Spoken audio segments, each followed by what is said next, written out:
All right, welcome to Beyond Scrubs, Dr. Dauod Arif. Can you introduce yourself? Hey, first of all, thanks very much for getting me on, buddy. As you said, I'm Dauod Arif, and I'm one of the surgicals and GI pathologists at Texas Tech and University Medical Center here in Lubbock. Uh, it's almost like 2 years since I started my job as an attending. But before that, of course, I did my residency in pathology, and then I did my fellowships, two fellowships, basically surgical path and then GI path. So, I mean, I can go on and on. You got to ask me, where do you want me to Sure, stop? sure. Yeah, that's a good introduction for sure. And then of course we'll get a little bit more into that, of course. But talk to me kind of what interested you in pursuing your career in medicine.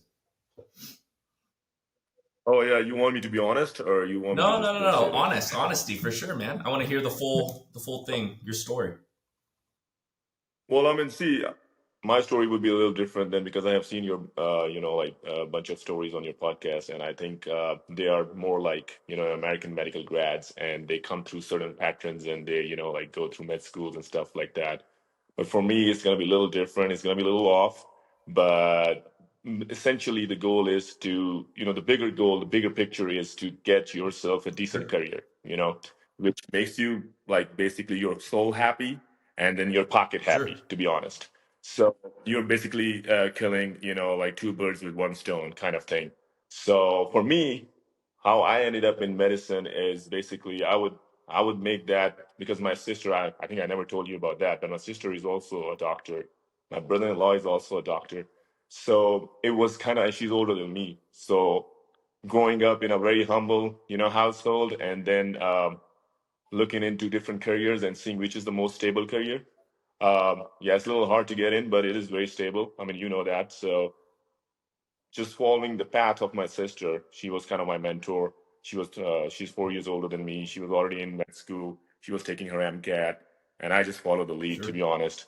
Uh, Before even getting into it, I didn't even know what I'm getting myself into, to Yeah. be honest, uh, because things look very flashy from distance, but you got to put the work in.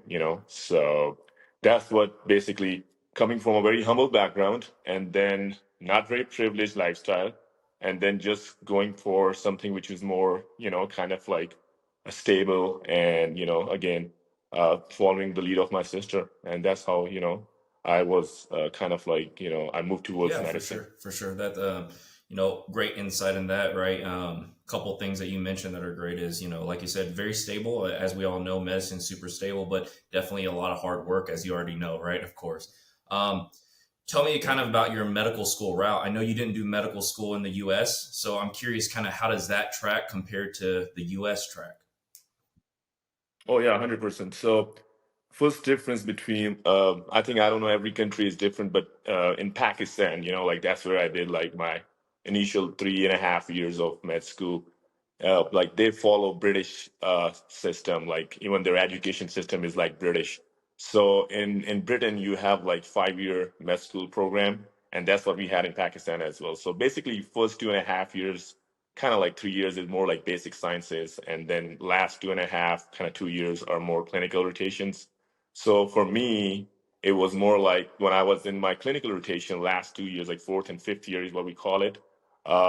It was more like I wanted to, and that's when I went to Australia, and I wanted to, get a little more exposure to myself because, like doing a med school in Pakistan is just like imagine a third world country, like, you're in Mexico doing, like a med school versus doing it somewhere in a, like UK, Australia, US. Like I didn't even know about US back then, to be honest. I mean, I knew about it, but I wasn't even planning to be here. So for me, it was like I think that was the best thing happened to me.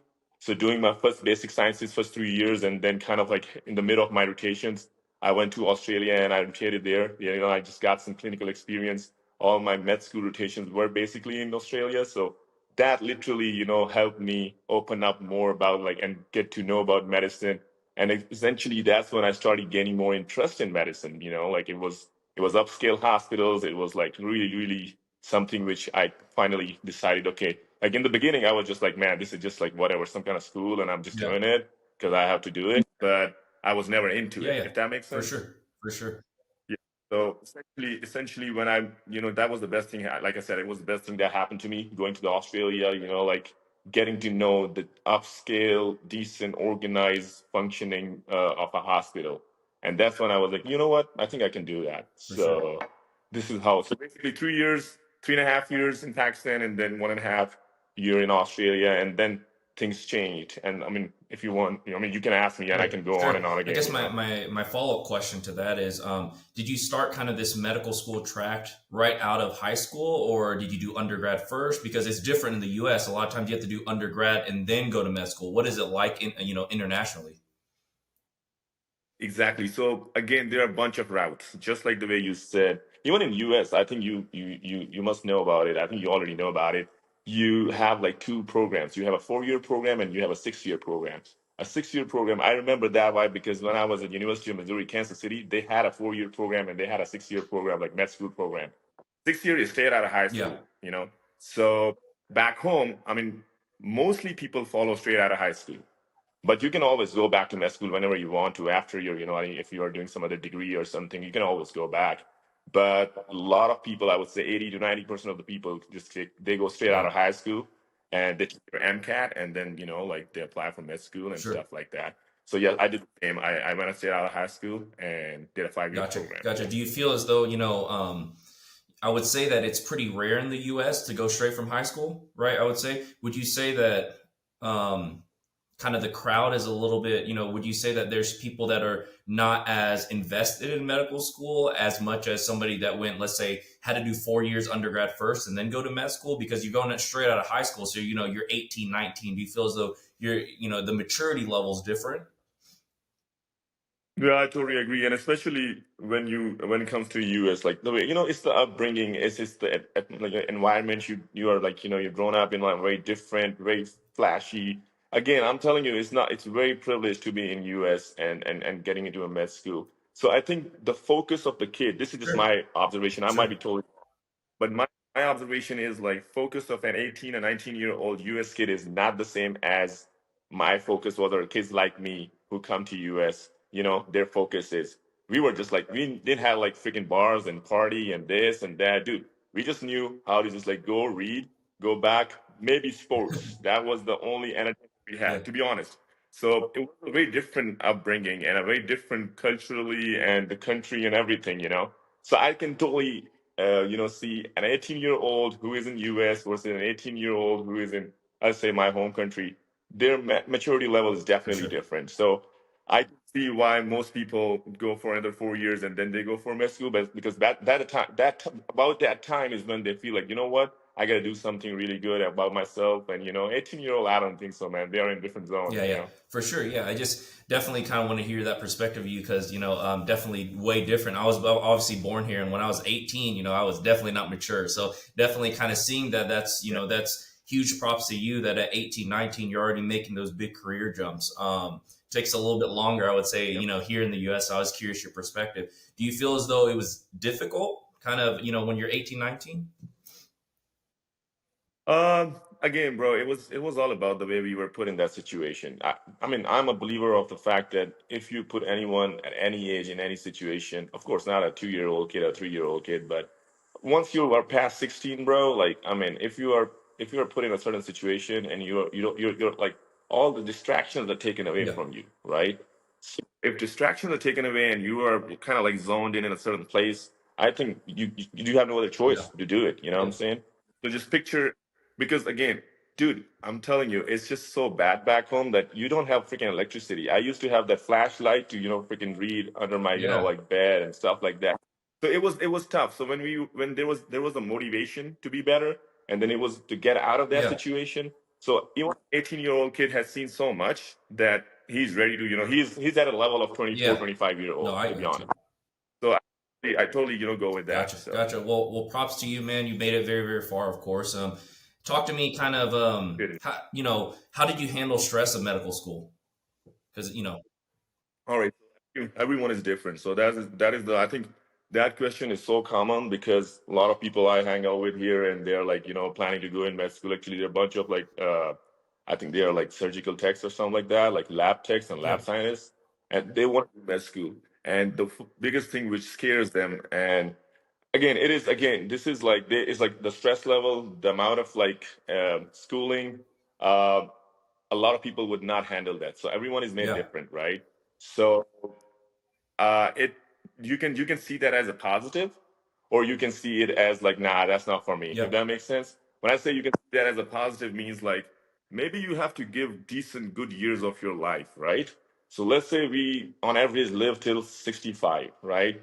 So you're giving from 25 to 35. You're giving solid 10 years. I know it's a long time, but from that 35 till 65, you got another 30 years, right?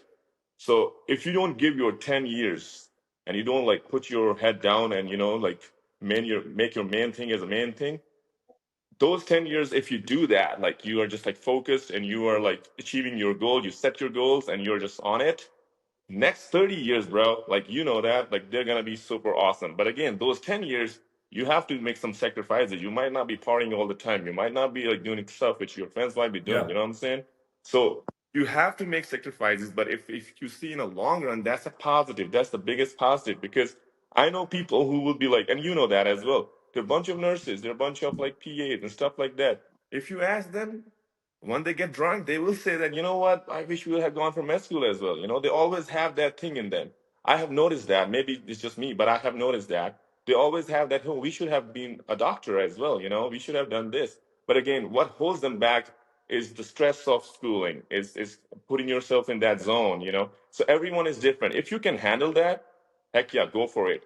But if you're not made that way, you don't want to handle it, then like No, it's your for choice, sure, like for sure. I think like you said, it's seems like you're looking in the future, so that's how you kind of putting in perspective and handling the stress, right? Kind of looking in the future.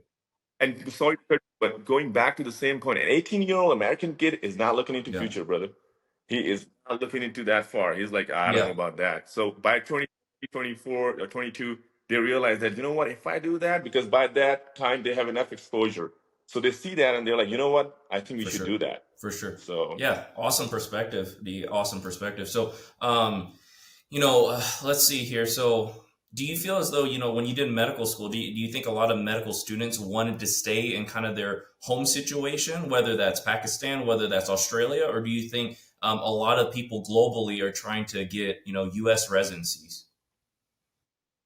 I think a lot of like people are trying to get. At least I can speak for my country, to be honest. Like, I mean, there are definitely people who want to stay in the home country, but I can speak for my country, and it's all because of the situation there right now. And I know a bunch of friends and people who are just like, even when the situation was much better, right now it's just like all corrupt shit going on. So I mean, I don't want to get into it, but what Yeah, I'm saying is like, even in 2013 and 14, when I left Australia and I was making my move to US, even at that time, like we were a class of like 220 kids, and out of 220, I know people who could afford to come out of the country, they didn't look like they didn't have a second thought on it. They were like, yeah, we're yeah, going out. And I would say at least half of the class did yeah, leave, and that's yeah, a big number. I mean, when you do math, it's a big number. And let's say we have 10 med schools, right? I'm just throwing a number out there. If you have 10 med school in a home country, and imagine you have like 200 kids in each school, and half of them are leaving country, that is brain drain yeah, basically. And why is that happening? Because people go for better opportunities. People want to be in a better situation. They want to have a better career, and safer, better, all sure, those kind of things. So yes, it was even in my class. I mean, half of the class did end up leaving country, and somebody ended up in UK, Australia, Ireland. I mean, Ireland is a big thing these days. US, I mean, of course, and then sure. stuff like that. Gotcha, So gotcha. yes, Yeah. that's how I see And it. then talking not on a financial standpoint, because I think U.S. doctors get paid globally probably one of the top, right? But if you're talking, Sure. if you're talking about how about that how about that the social respect aspect? Do you feel as though physicians are respected here more or less than kind of other countries around the world? No, I think again, because I have seen my sister is working in UK, my brother-in-law is working in UK, and I gotta just throw that number out there and just I'm not just gonna say the number, but I'm just saying like one is oncologist and one is psychiatrist, and they both make less than me in academics. Remember that Yeah, I'm in academics, I'm not private. So they together make kind of like Sure. less than me. So this is the first financial, and that's why a lot of people want to come to US. Even though whatever they make in UK is decent enough for them as a household, Yeah. like they live decent and everything, but they can send their kids to decent private schools and all that stuff. But it's still not lavish like Sure. US. You know what I'm saying? So same with Australia, and that was actually going back to the point why I ended up moving to US or made my move to US is because of those financial kind of numbers, which again for Australian doctor is pretty good, pretty decent. But if Australia is not your home or if UK is not your home, and if you want to go in a newer country, then why not go for the Yeah, best? If yeah, that makes for sense. sure. So, besides the financial aspect, though, do you feel as though the respect aspect of from the patients? Yes, yes. So respect, I think respect all over, like especially in all these first world countries like UK, Australia, US, respect level Yeah. is up there. So I know me with not white skin or whatever, I can actually no for real. I can just walk out, but I still when you tell them you're a doctor, bro, like you know me, I mean you get pulled over, like especially me, I get pulled over. You and they see my white jacket in my truck, they're like, oh, their attitude changes, bro, like 180. And I'm talking about in the middle of freaking, what do you say, San Antonio and Lubbock. There's a small Yeah. freaking town. You get pulled over, they see your white jacket, their the attitude changes, respect comes in, and they don't care where you are. They just the moment see that you're a doctor. So that's the best way to tell that in a hospital everyone respects you. I mean that's not a point. It's the public when they Sure. see you, and if they're respecting you. I have seen that in US, and that's like again Yeah. Do you amazing. feel as Yeah. though it's better that kind of respect publicly is here better than let's say Pakistan or about the same or? Well, in Pakistan, it's very different, bro. I mean, they don't know how to like respect professionals. That's why a lot of professionals Mhm. are leaving that country. Gotcha. That's the one way to Gotcha. put it. But any country like Australia, UK, I never felt. Even we as a med student in Australia, they were just like, "Oh, you're gonna be a doctor." Same like different perspective, respect, and all that kind of like. This they envy you. They look at you as like you're a really smart kid, you're a good kid, and Gotcha. stuff like that. Gotcha. Well, good perspective there. And then, so talk to me about kind of getting a U.S. residency as an IMG. I presume that's a very difficult task at hand. Yeah, it is. It is, and kind of like as of currently is not as hard as I think because, dude, when I took my step one and step two, you have to remember how U.S. programs work.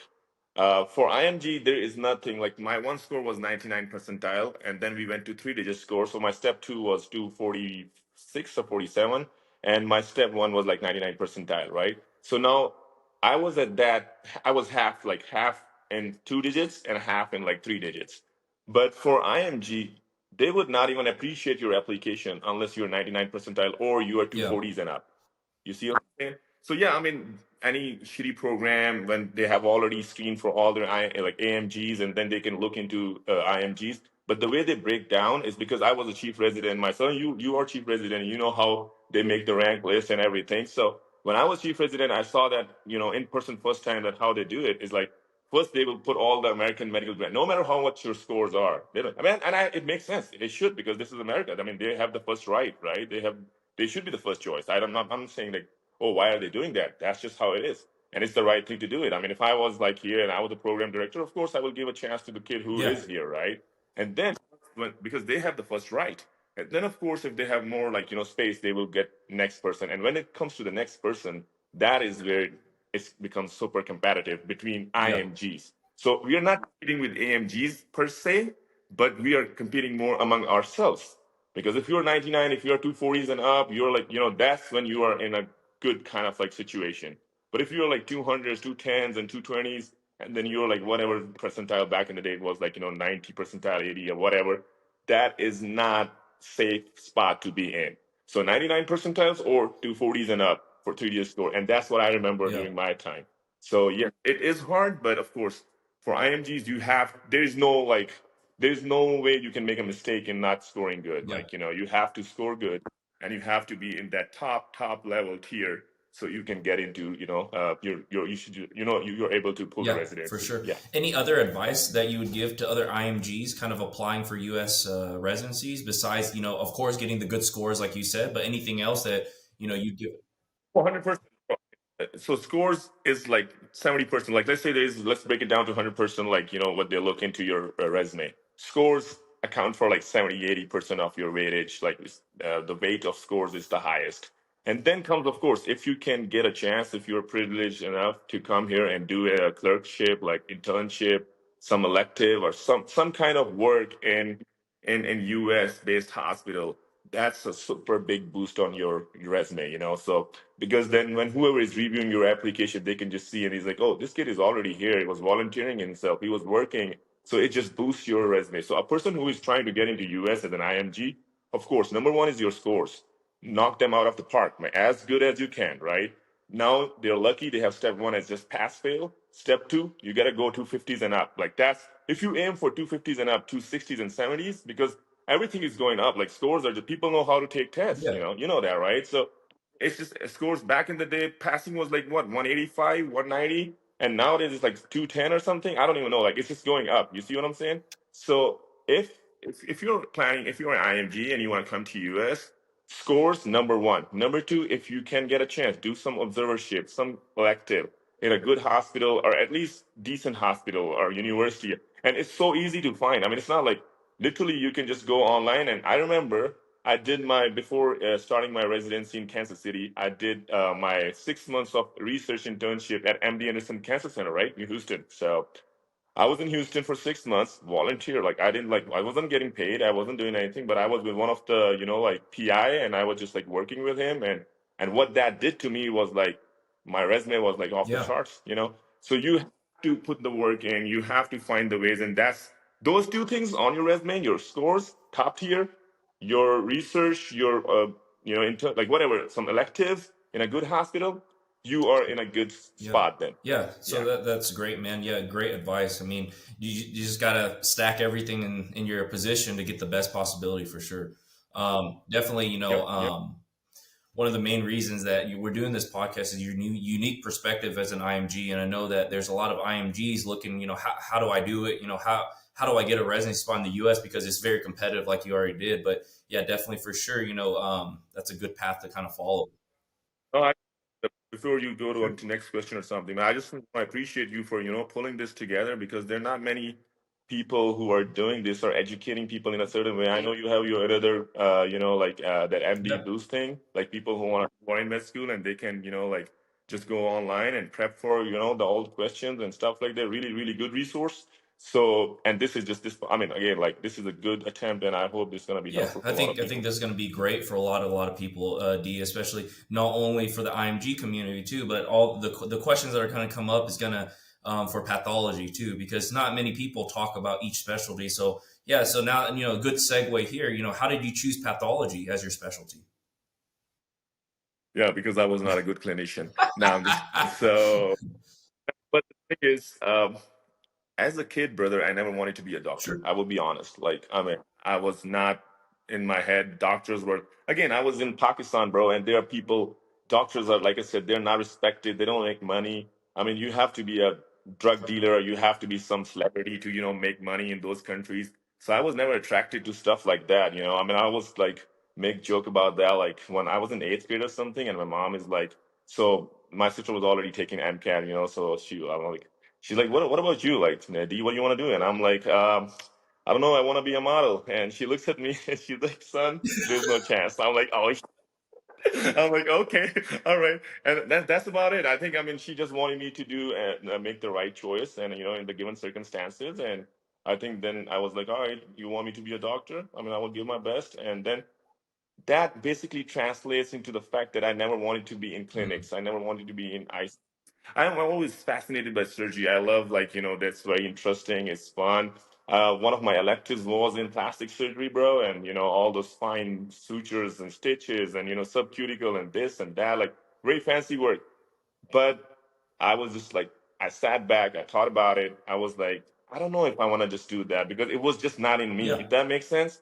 So I wanted to do something. Yes, you get the same title, you get pretty decent money, but you're just sitting back and doing that. So like pathology, this is how it came into. Like I started looking into different subspecialties and I was like, you know what, radiology, pathology. So these are the subspecialties which are lesser clinical, got nothing, not much to do with, patient, straight hands-on, like whatever. So I was like, this, if I want to be a doctor, these are the things. During my med school days, I was just like working on it. Like, is this what I want to do? No. I want to do this. No. I was like, hell no, I'm not gonna do gyne. So stuff like those. I was just like checking boxes and crossing boxes, and I was making sure what's gonna fit my personality and what I can see myself doing in like 20 years from now, right?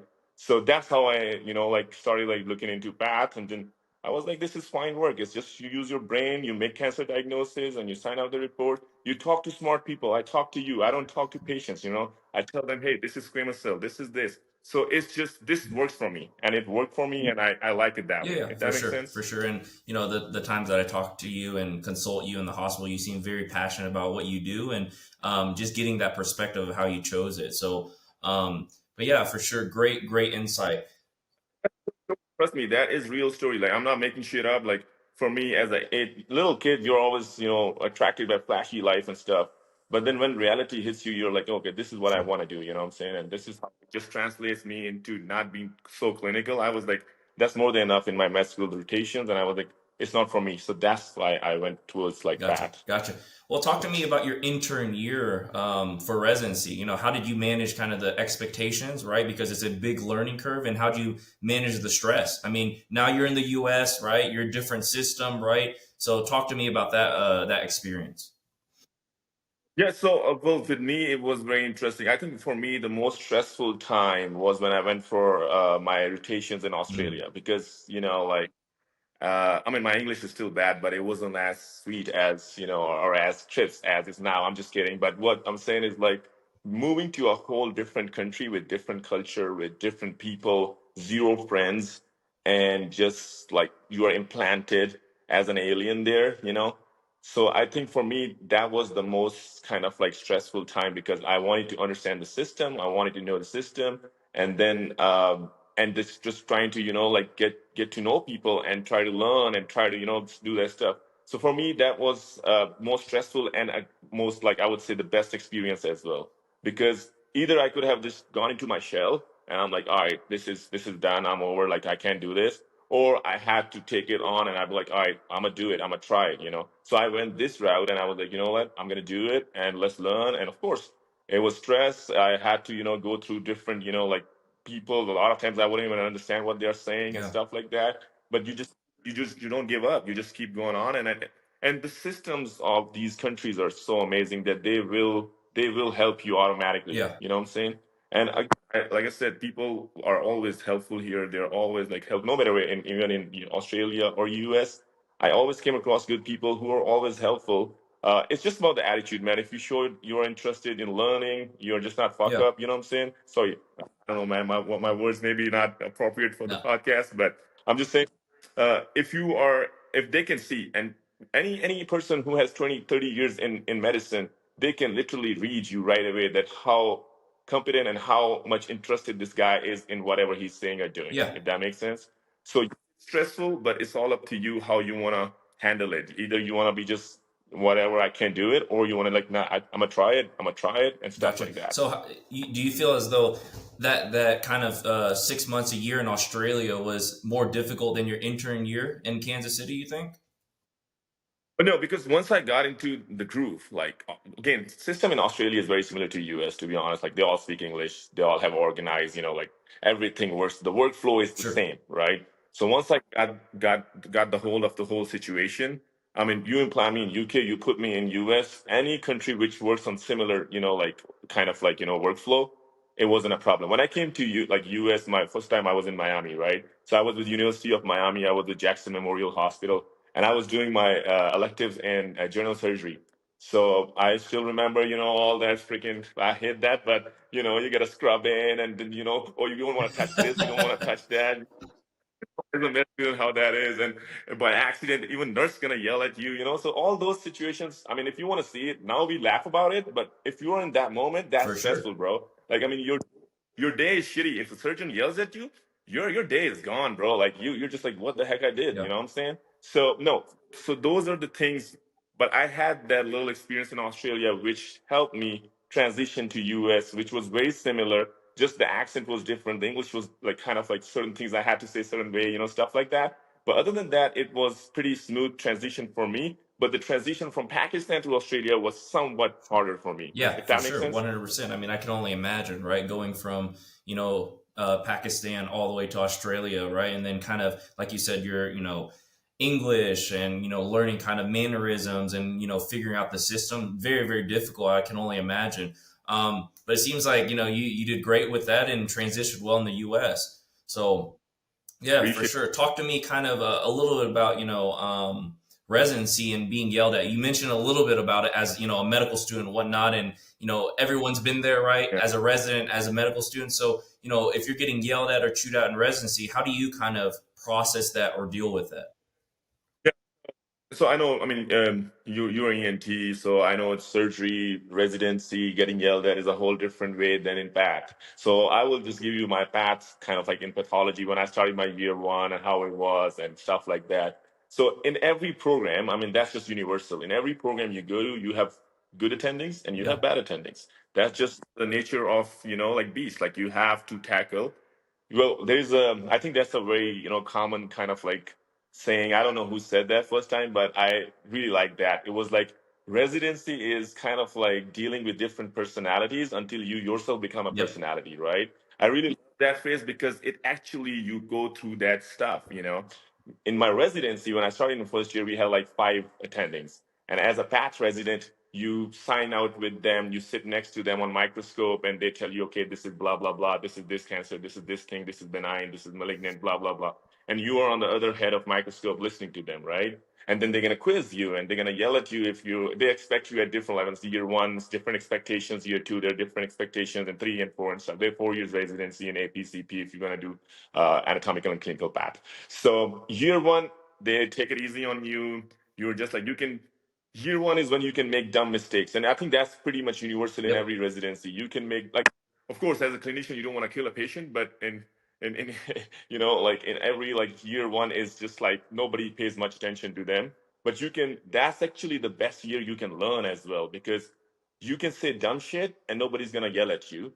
But at the same time, that will help you learn that you don't have to do that shit again. If No, that for makes sure. sense. I think it's universal, like you said. I mean, my intern year, same thing, right? I mean, the expectation is so low, right? I mean, you're not expected to know anything, so you can ask.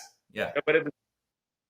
Yeah, I'm just saying, at the same time, you just don't want to be oblivious to it. You have to, like, you just have to remember that, okay, this is also my learning time. You can't be on a honeymoon. Like, year one feels like honeymoon, but it's not honeymoon because you want to treat it as you have to learn. So your year two, which is a year two, is not like it. You know what I'm saying? Like, then you're all of a sudden, like, literally June 30th, you're year one, and July 1st, you're year two, and then they're like, expecting different expectations. And you're like, oh, is that what it Yeah. is? You have to be smart about that. You can't just be like, oh, it's just year one, it's gonna be fine in year two. No, you have to be. You're making mistakes. You're saying dumb stuff, but at the same time, you have to learn from those mistakes and learn from those Yep. situations. 100%. So as far as like my first year, I think I still remember one of my encounters with one of the malignant attendings. Like I said, everyone has one. So I still remember Dr. Dim. So he goes. I mean, he was just expecting me as I'm a kid who is just having fun or something. Like my lifestyle was little, whatever. So he's like, I don't think so. You're paying attention. You shouldn't be a pathologist. It's not in you, and it's the stuff like that. And I think I don't know. One time he sent a frozen, and I did not. I mean, accidentally I put that tissue in formalin, and it was supposed to go to whatever like cytogenetics, molecular testing, and stuff like that. But I mean, I'm a first year man. I don't know much about it. So I mean, nobody. I mean, there are people who teach you, but there are certain things that you don't know right away. So he was expecting a lot from me in that, but he also had a little thing against me. So he goes and he almost like freaking came in my face, bro. Like I mean, I was stressful. He came in my face and he almost yelled at me. And that was one of those times when I was like, really? I mean, this is US. Like, how the heck he. I mean, it was like literally 2 inches away from like it was about to get Yeah. physical, Yeah. to be honest. So that just like, but the thing is, again, what I did, I learned from that encounter. And same dude in my end of year two, starting in year three when I became chief resident, he was the first person to, support me as a chief resident and say that I want this kid to be chief resident. And then the same guy is putting hand on my shoulder and say, he's like, I was so wrong about you in first year. Like, I Yeah. didn't realize that. Why? Because I learned from that encounter and I was like, you know what? I'm not gonna give him a chance again, no matter what comes to diagnostic skills, when it comes to like, me handling the specimen, me doing this stuff. So I took that as something which I want to work on, and I will not let it hit me and throw me at the bottom. Yeah. If that For makes sure. sense. So any stressful situation you come across, you have to learn and you have to become better and get better out of it, if Yeah, that makes sense. So that was my encounter, and I think it's the same person within 2 years. That dude is supporting me, is putting hand on my shoulder. I mean, this is a big thing for me in that moment, when you're encouraged by people who didn't sure. like you. So 100%. And I think, for medical students that haven't been through it, from residents that haven't been through it, but yeah, definitely for sure, this is something that, is universal, that happens in every specialty, right?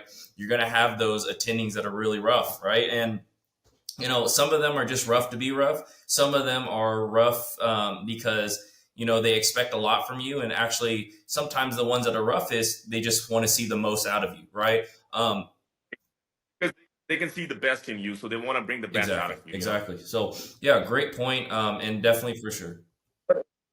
But then in that moment, you don't realize all 100. this. You're like, man, yeah, this is messed up, bro. Like, he messed me up and all that stuff. Your brain doesn't work, but you have to just sit back and think about, all right, what should I do and how can I do it better? And next time I don't give this person a chance, because you're not going to quit your residency on like somebody yelling at you or something. I mean, it's just the process. This is just the nature, like of every person we have to deal with. Yeah, So. yeah, I would agree. And some of the hardest parts of residency. I mean, I don't know what your perspective is. Some of the hardest parts of residency is not the medicine, right? It's dealing with the people. I think the default different personalities from resident to resident, or resident attending, or even resident to nursing staff, right? I mean, those are the most difficult things you learn. Again, dealing with the people is much more harder and difficult, and you have to get that kind of like, you have to get in the groove than just books. Anybody can read and learn books and stuff like that. I mean, that stuff is not the biggest issue. I think the biggest issue is dealing and learning from those situations and how to be better yourself, because one day you will be in that spot, like, one day you're going to be a program director, you're going to be something like that, and you might have like your junior doctors and residents with you. You want to be remembered like that person, or you want to be a better person. So I always thought that as one day I will be there and I won't be like him. It's just like every person you come Yep, across. yep. I So agree with you. You can learn something from every situation, good or bad. Exactly, exactly. Talk to me about work life balance in residency. How did you maintain some kind of life outside of residency?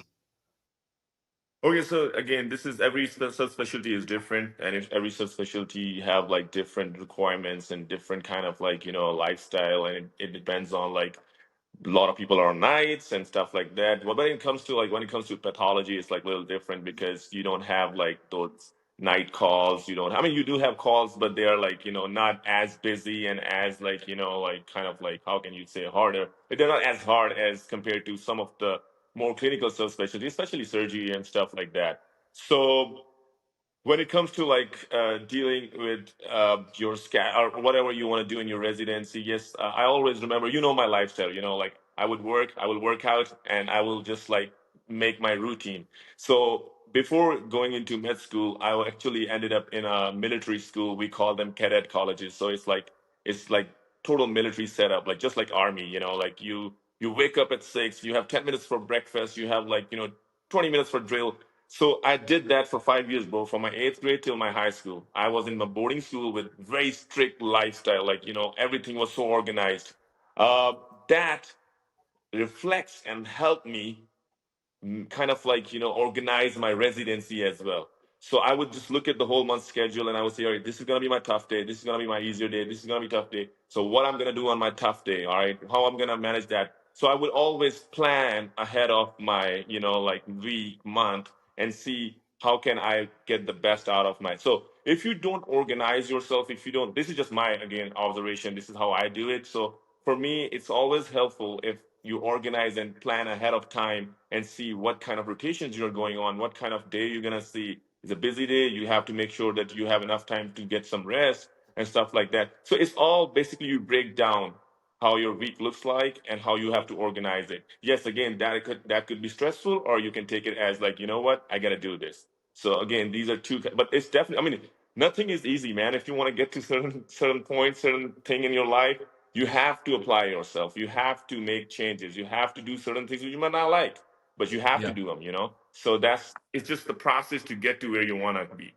So yes, it can get tough, and it will get tough. But as long as you're organizing it, as long as you're just making sure what is the main thing and how you're gonna, like put certain things in place, that should be, that should be easy, and it should be done. Sure, Like sure. So now like, transitioning a little bit. So how what made you choose to do a fellowship? yeah, it's this. Well, that's the job market. Like I mean, when I was graduating, like I was almost like in my fourth year of residency. The market was at least you should have one fellowship or at least two fellowships with a subspecialty that will help you land a better and good job. So that's the sole like drive, to be honest. Like I mean, it's just like how a path, like especially for pathology, this is how it works. If you're just like general pathologist, you can still go and work somewhere. You will get a job. I'm not saying you're not going to get a job, but you will not get that respect and that kind of like swag which you will get as a subspecialist in certain Sure, sure. subspecialty, right?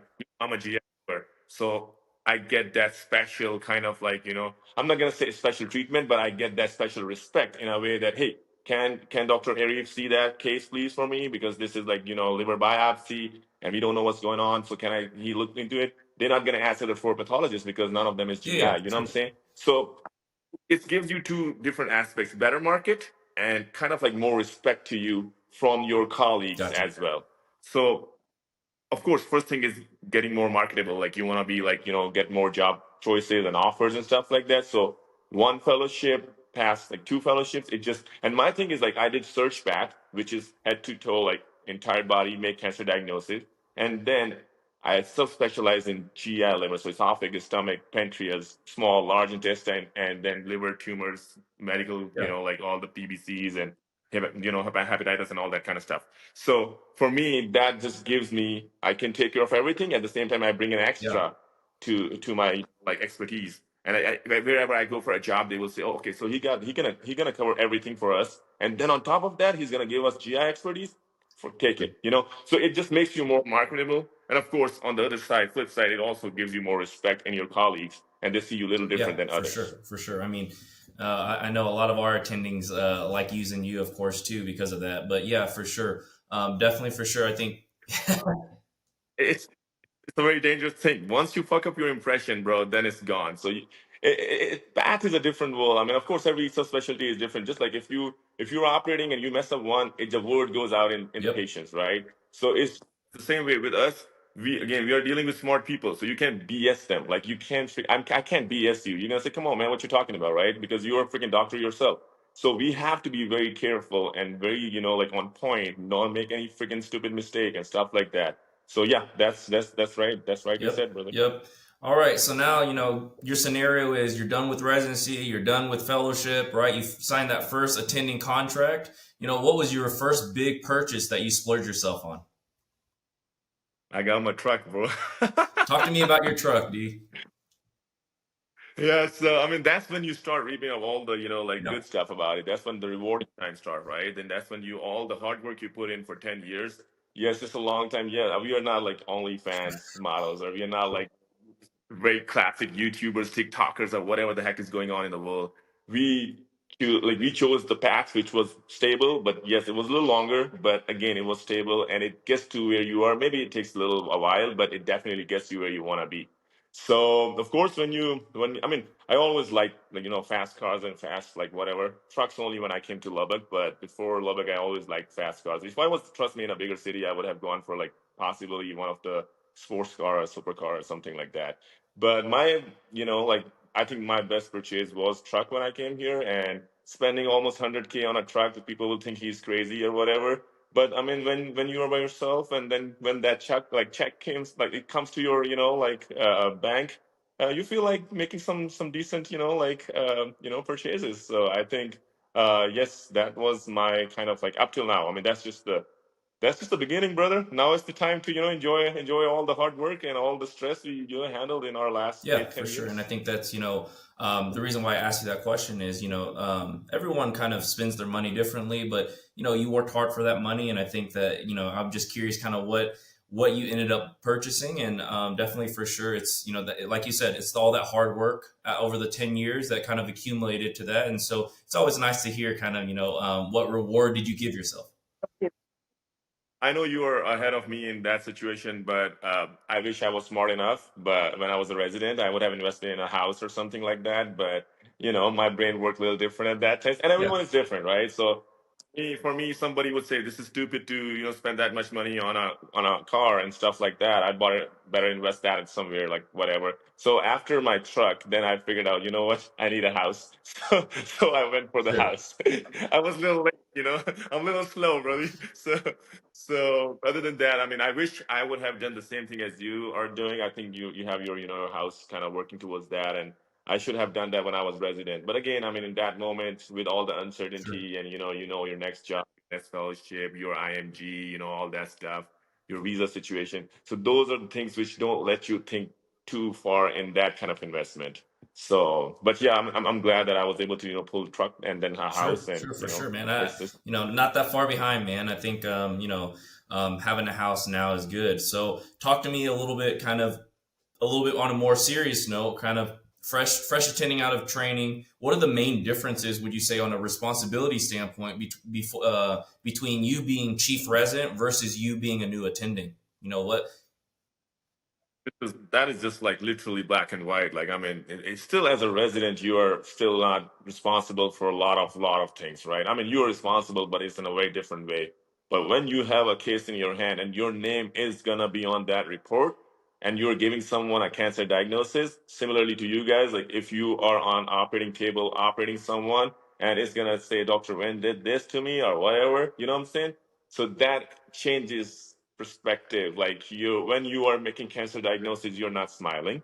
You are super focused. You're trying to, I mean, goddamn, someone's life you're Yeah, dealing with, right? So the perspective, the whole situation changes. Like you're not sheltered by anyone. There is no one to oversee you. It's just you, yourself, and your patient. In our case, our slides and diagnosis. So and you're responsible for whatever you're gonna say. And you've been in tumor boards, remember? Like how that was just beginning, like first 2 months or three. Tijani went on yeah, me, remember, for the adenoid cystic carcinoma. So the whole thing was like I knew that I did everything the yeah, right way. Like I had my H&E, like I had my, H&E impression, I had my immunohistochemical impression, and I didn't stop there. I went next level because I knew this is not a common location. So if I'm making a diagnosis that is that rare, I have to go to the molecular, which is the next level. And then, even then, he was not satisfied, and he wanted my case to go to second opinion to Mayo. And I'm glad God saved me, and it was what it was, and Mayo agreed. So you see what I'm saying? Like it's this is the stress level, and this is how in your subspecialty, definitely somebody comes for your opinion, you give them one opinion, and then they go to another surgeon, and you have to go by the standards, by whatever the guidelines are, and stuff like yeah, that. You see what I'm saying? So yes, starting as a residency, you're not dealing no more BS now. Like you are responsible for what you are saying when you are sitting yeah, anywhere. for sure. Do you So feel as though the stress is more as an attending, or or different? You would say. it's just different kind of stress, bro. I mean, like I said, I mean, stress. It won't be alive here if we had no stress. Simple as that. As long as we are alive, bro, I stress, but it's how you tackle it is Yeah, what matters. And I think again, once you're attending once you're a resident, once you're a med student, different stress. Your goals are to get good step scores. Your goals say, all right, what I have to decide, where I have to go. Residency, you have to prove yourself. You have to learn. You have to be a better surgeon, internist, like pathologist, radiologist, whatever. And when you're attending, it's a whole different beast then. I mean, of course, but all that training is for you to handle this stress when you're attending. yeah, If that one makes hundred sense? percent, 100%, for sure. Yeah. So yes, but it's a different kind of stress, but you were trained to deal with that kind of stuff. Like, like I was trained 6 years to make a freaking cancer diagnosis. So if I'm still stressful, I shouldn't be practicing. Yeah, I got you. I got you. So a little bit on a Yeah. lighter note here, how do you balance kind of work life balance as an attending? Now, now that you're done, right? Do you have time to work out, travel, do all that stuff? Yeah, again, like we all get like, once you're attending, you will have decent. I mean, of course, sign up at a place which is not anal and malignant. You got to make sure wherever you sign your contract, they put certain things on your contract which you can have to have your life as well. You don't want to just work all the time and get all burned out and stuff like that, because then it's a whole different topic. Speaking of people getting burned out, I've just saw like, practice and, like people just working and working and stuff like that. So I think the smartest way would be to make sure whenever you're signing your contract, see how much off time, how much, vacation time you get, how many conference days, sick days, this, that, and all that stuff. And honestly, the best way would be you work and then you take breaks. You work, you take breaks. It will reset you and your mind, and you will never get like in a situation where you're like exhausted and all that kind of stuff. So we're now up till now. I think I haven't. I think I have taken like 2 to 3 weeks in last 2 years, and there's another thing. When you're young, to be honest, bro, like I mean, if you don't have anything important coming up, you just want to work and you just want to get more, like experience, and it's more like so. First, I would say first 5 years is when you're very energetic and you want to just like make a point. You want to get yourself a certain name in practice. You will see that as well. You're about to start your own like you're gonna join a group and stuff like that. In the beginning, you're just naturally more motivated, to be honest. So you want to just like work more, and then you don't think about vacation as such. I mean, you do. I mean, of course, you want to go for a couple like weekend here and there, just reset and stuff like that. But at the same time, you are very motivated and you want to just prove a point and get your experience and stuff like that because you're still transitioning, Yeah. kind of, right? So yes, of course, you have to balance it because you cannot just go crazy or cuckoo on just like working because you're gonna start making mistakes. So you do have to like relax, take some days off, just try to get out of your situation and just go have some good time, come back, reset, and then go back again. So 100%, you have to balance that. There's no way you can just go on and on Gotcha. and on. Yeah, for sure, for sure. Yeah, work life balance is super important because we work so hard, and if you keep pushing and you burn yourself out, then you're gonna be in a very very bad spot, right? Because like you said, it's a marathon, right? You train for all this time, and in your mind, you should be able to last for at least 30 years, right? So if not, then if you burn Yeah. yourself out in the first 5 years, then you've lost a lot of time. So for sure. 100%. I mean, and everyone is different, right? You know your point where you are like, you know what, it's too much for me Yeah, now. If that makes sense. So whenever I feel that, I'm just like, all right, let's go to Vegas. All right, let's go to Miami. You know what I'm saying? So it's something which you need to have in there. Oh, speaking of Vegas, yeah, you see my shirt, bro? yeah, Laps. We yeah. rep it all Exactly. the time, bro. But so it's just like you as long as you know where your burning point is, like okay, this is I'm reaching to the point where I need a break. Fucking take it, and then as an attending, like I said, if you have a decent contract, you have signed a decent smart contract, you will have enough time for you to have good time as well. So life, like I said, that's the time after your like fellowship residency, that's the time when you will start enjoying your life in a Yeah. different way, with a different kind of stress, of course, but yes, you will still enjoy Yeah, a lot. for sure. So talk to me kind of, 5 years career wise, what do you envision in 5 years time for your career? So, so people who want to be in pathology and who want to come this way, I can, tell them how my subspecialty seems like it's Sure. changing and how it's gonna go. So we are kind of like headed towards digital pathology. So I know AI. There's a big kind of like thing going on right now. AI. Oh, AI is gonna take over. AI is gonna do this. AI. Well, I mean, it's gonna take a while because I did actually do a research with Google for prostate biopsies and prostate cancers, and they were just trying to like figure out if AI can automatically like pick cancer, and I wasn't able to do it. So it's gonna take a while. I mean, it's just because cancer is not always in the same place at the same time, like doing the same thing. It's just not. It doesn't work that way. The only thing which I do kind of like feel, I don't know if that's gonna be, but the closest AI can go to is radiology, to be honest. Because in radiology, they can see black and white and they can see there's a mass because it's investigate, like it's kind of like investigation. It's not diagnostic, right? Radiology will say there is a mass. There is like, white thickening, whatever, or gray, like hypodense, this and that, but they won't say like this is squamous cell, this is like basal cell, this is blah blah blah. So the treatment is based on past diagnosis. It's not based on radiology, if that makes sense. Like that first diagnostic thing you want to have. So if AI is in there, it's gonna be more. I think radiology might get hit a little faster than other subspecialties. But as far as PAT, we are going more digital, and by that means bigger cities have already started doing that, bro. Bigger like Caris, Neogenomics, like big labs have already gone digital. What that is, you sit freaking in New York and you're signing out cases for freaking LA, So that would be the future of PAT, which I can see coming in. And once we go like digital, bro, then there's no limit to it. Just like radiologist, he sits in freaking different states, signing out for different states, signed up for a different hospital, different time, three Yeah. hospitals, you know. So that's where we are headed. And I think if people who want to come in path, of course, they might see that in next 5 to 10 years that we will be very digitalized. So again, that's and of course that will change the whole practice in a certain way. And I think that will be for Sure. good, because then a lot of times there's gonna be more money in it. There's gonna be more like opportunities for people like us to like make bank and stuff. You know what I'm saying? So it would be it would be a good change. And I was a big advocate of the fact that when I was in Minneapolis doing my fellowship, and we were working, when Yeah. COVID hit, so a lot of people didn't want to come to work, and that is which fast tracked pathology towards digital path, because they will just take a slide, scan it, and you go online and you just look, zoom in, zoom out, boom, show what you want to, like think what it is, just sign out the report, boom, and you're Sure. good to go. So basically, this is gonna be the future, the way I see my. And in 5 years, like you said, like what I want to do in my situation, of course. Oh, people will be listening to this podcast, so I gotta be careful. I will try to, find a spot which is a little bigger than where Sure. I am Sure. right now, because it's gonna give me, and I will try to go Definitely. private. So I'm in academic setup right now. It has its own, pros and cons. We can talk about that all day, but I think if you wanna, like have a little more aggression to your, practice, there is more growth. If you, go to certain groups and you see certain different cases with different hospitals and stuff like that.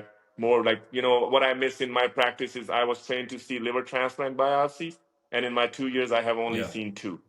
So, and in my fellowship, every day I saw like three liver, and now I just feel like I don't remember how to Yeah. read Yeah. them. You know what I'm saying? I mean, I do. It's just like, so I want to go to a place in next, of course, 2 to 3 years. I already been 2 years, so next 2 years post that, I will see if I can. Once my contract ends, I will look into going to a better city, better place with more experience. And of course, by the time I will have 4 or 5 years under my belt, and I can even go for director or Sure. something like that, whichever place offers me the best, like kind of like Sure. situation. Sure. Awesome. Awesome, D. So, one of our, we're running out of time, so we'll wrap up with another last question here. What advice would you give those trying to pursue a career in pathology? It's totally, I think it's one of the very laid back subspecialties. I will tell, if you are a people's person, like if you like seeing patients, if you like going to ICUs, if you like going to ORs, if you like meeting, like, talking to the patients, that this is some people love it, like I would not, I respect them for that, because I was not able to do that. So if you love that, then don't come to Yeah. PAT. If, of course, 100%. But if you want to just use your brain and lesser interaction with public, but more interaction with doctors, then you can come always towards like radiology, pathology. Those are the subspecialties where you have very decent lifestyle balance. You're not gonna you might be doing a surgery at freaking 2 a.m., but I won't be doing any, diagnostic. And the minus life gift, those are not difficult. But I'm just saying lifestyle is much more easier and smoother than a surgeon's lifestyle, than any other subspecialty where you are in ER or stuff like that, right? So PATH, RAD, these are also specialties which give you enough like decent like lifestyle where you don't have to be up at certain times. You don't have to do like literally you can go in at 9 and come out at freaking 3, 4, and you're good to go. So people who look, like I said, first thing, if you don't want to do clinicals or clinical subspecialties, and you are about this life, you want to just use your certain skills and just don't want to interact certain people,